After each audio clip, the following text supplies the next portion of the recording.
திருவாரூர் மாவட்டம் முத்துப்பேட்டை அருகே 1000 ஏக்கருக்கு மேற்பட்ட பரப்பளவில் சம்பா நெற்பயிர்கள் நீரில் மூழ்கியதால் விவசாயிகள் வேதனை அடைந்துள்ளனர். இதுகுறித்த தகவல்களை செய்தியாளர் ராஜசேகரிடம் கேட்கலாம். ராஜசேகர், விவசாயிகள் தற்போது என்ன தெரிவிக்கின்றனர்? சிவரஞ்சனி, திருவாரூர் மாவட்டத்துல கடந்த 3 நாட்களாக விடாது மழை என்பது பெய்து வருகிறது. குறிப்பாக நேற்று இரவு முதல் தற்பொழுது வரை மாவட்டத்தில் எந்த பகுதிகளிலும் மழை என்பது இல்லாத சூழல் நிலவி வருகிறது. இந்த நிலையில திருவாரூர் மாவட்டம் முத்துப்பேட்டை அடுத்த இடும்பாவனம், நுணாங்காடு, முனாங்காடு, அதே போல தில்லை விளாகம் உள்ளிட்ட பல்வேறு பகுதிகளில் தொடர்ந்து பெய்த கனமழையின் காரணமாக ஆயிரக்கணக்கான ஏக்கர் நெல் பயிர்கள் முற்றிலுமாக பாதிக்கப்பட்டிருக்கிறது.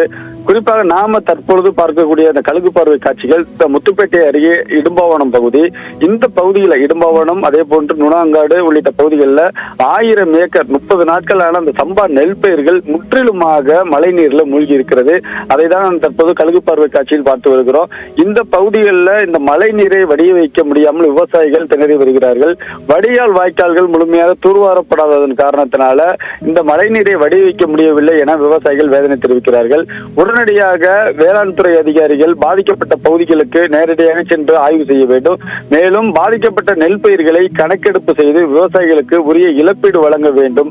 அப்படி செய்தால்தான் நாங்கள் அடுத்த கட்ட சாகுபடி பணிகளை மேற்கொள்ள முடியும் என அந்த பகுதி விவசாயிகள் தெரிவித்திருக்கிறார்கள். குறிப்பாக ஒரு ஏக்கருக்கு தற்பொழுது வரை 10,000 ரூபாய்க்கு மேல் செலவு செய்திருக்கிறோம். வீட்டில் உள்ள பொருட்களை அடகு வைத்துதான் அந்த சாகுபடி பணியில் ஈடுபட்டிருக்கிறோம்.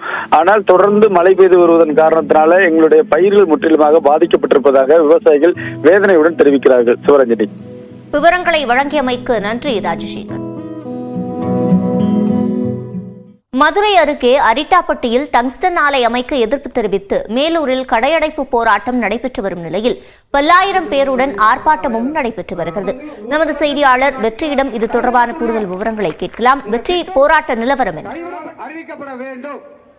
சிவரஞ்சனி, தமிழ்நாட்டினுடைய முதல் பாரம்பரிய பல்லுயிர் சூழலியல் தலமாக அறிவிக்கப்பட்ட மதுரை மேலூர் அரிட்டாப்பட்டி உள்ளிட்ட 11 கிராமங்களை உள்ளடக்கிய 2015 ஹெக்டேர் பரப்பில் டங்ஸ்டன் சுரங்கம் அமைப்பதற்கான ஏலத்தை வேதாந்தாவினுடைய துணை நிறுவனமான இந்துஸ்தான் ஜிங்க் நிறுவனம் மத்திய கனிம வளத்துறை நடத்திய ஏலத்தின் மூலம் அதை ஏலத்தில் எடுத்திருக்கிறார்கள். இந்த திட்டத்திற்கு தொடர்ச்சியாக கடும் எதிர்ப்பு என்பது அந்த ஊர் மக்கள் மற்றும் இந்த சுரங்கம் அமைந்தால் அதனால் பாதிக்கப்படக்கூடிய ஊர் மக்கள் எல்லாம் கடுமையான எதிர்ப்பை தொடர்ந்து தெரிவித்து வருகிறார்கள். ஏற்கனவே கிராம சபை கூட்டத்தில் கூட இதற்கான தீர்மானம் நிறைவேற்றப்பட்டு அனுப்பப்பட்டிருக்கிறது தமிழக அரசுக்கு. இந்த சூழ்நிலையில் தற்பொழுது மேலூர் பேருந்து நிலையம் அருகே 2000க்கும் மேற்பட்ட மக்கள் தாமாக முன்வந்து கூடி மிகப்பெரிய கவன ஈர்ப்பு ஆர்ப்பாட்டத்தை நடத்தி கொண்டிருக்கிறார்கள். அதே நேரத்தில் டங்ஸ்டன் சுரங்க ஏல திட்டத்தை கைவிடுமாறு வலியுறுத்தி கடையடைப்பு போராட்டமும் இன்றைய தினம் மேலூர் பகுதி முழுவதும் நடைபெற்றுக் கொண்டிருக்கிறது என்பது கவனிக்கத்தக்கது. மிக முக்கியமாக மத்திய அரசு வழங்கிய அந்த ஏல உத்தரவை ரத்து செய்ய வேண்டும். திட்டத்திற்கு எதிராக தமிழக சட்டமன்றத்தில் சிறப்பு தீர்மானம் நிறைவேற்ற வேண்டும். தமிழக எம்பிக்கள் எல்லோரும் கூட்டாக பாராளுமன்றத்தில் இது தொடர்பாக பேச வேண்டும், விவாதிக்க வேண்டும் என்றார்கள். மேலும் முல்லை பெரியாறு பாசன பகுதிகளை பாதுகாக்கப்பட்ட வேளாண் மண்டலமாக அறிவிக்க வேண்டும் என்ற கோரிக்கைகளையும் முன்வைத்து ஆர்ப்பாட்டம் நடைபெற்றுக் கொண்டிருக்கிறது. இன்றைய காலை தமிழக முதலமைச்சர் மு.க. ஸ்டாலின் பிரதமருக்கு இந்த ஏல உத்தரவை ரத்து செய்யுமாறு கடிதம் எழுதியிருந்த நிலையில் மேலும் இது தொடர்பாக எவ்வித அனுமதியும் மாநில அரசிடம் பெறாமல் இது போன்ற ஏல உத்தரவுகளை வழங்கக்கூடாது என்றும் அந்த கடிதத்தில் பிரதமரிடம் முதலமைச்சர் ஸ்டாலின் கோரிக்கை வைத்திருந்தார். வெற்றி, நீங்க இணைப்பிலேயே காத்திருங்க. தொடர்ந்து அமைச்சர் மூர்த்தி பேசியவற்றை தற்போது பார்க்கலாம். அவங்க ஆய்வே மேற்கொள்ளக்கூடாது, அதுக்கே அனுமதிக்க மாட்டோம்னு சொல்லியிருக்கோம். நீ அடுத்துல அவன் கட்டடம் கட்டுறதுக்கு அவன் பில்டிங், நீ ஆய்வுக்கே எங்க ஊருக்குள்ள வரக்கூடாதுன்றதுல கிராமம் மூலம் சொல்லிட்டு அந்த ஆய்வு கூடத்துக்கு வரக்கூடாது என்ற தீர்மானத்தை நம்ம ஒட்டுமொத்தமா அதை நிறைவேற்றி இருக்கிறோம். வேளாண் மண்டம் அறிவிக்கிறதெல்லாம் இல்லைங்க, அது நீங்க தனிப்பட்ட முறையில் கேட்டுங்க. நாங்க சொல்றது இந்த டங்ஸ்டன் இது ஒருபோதும் மேலூர் மண்ணுக்கு வரக்கூடாது, வர முடியாது. அதுல அவன் ஆய்வு அன்னைக்கு விஷயம் தெரியாம சில பேர் பண்ணிருக்கலாம். இனிமேல் எக்காலத்தை கொண்டும் அந்த ஆய்வுக்கு நம்ம ஒரு காலத்திலேயே அனுமதிக்க மாட்டோம்ன்றத முதலமைச்சர் சொல்லிட்டாரு, மாவட்ட நிர்வாகம் அறிவிச்சு. அதையும் தாண்டி அனைத்து தரப்பு மக்களும் ஒருமித்த கருத்தோடு இருக்கிறோம்.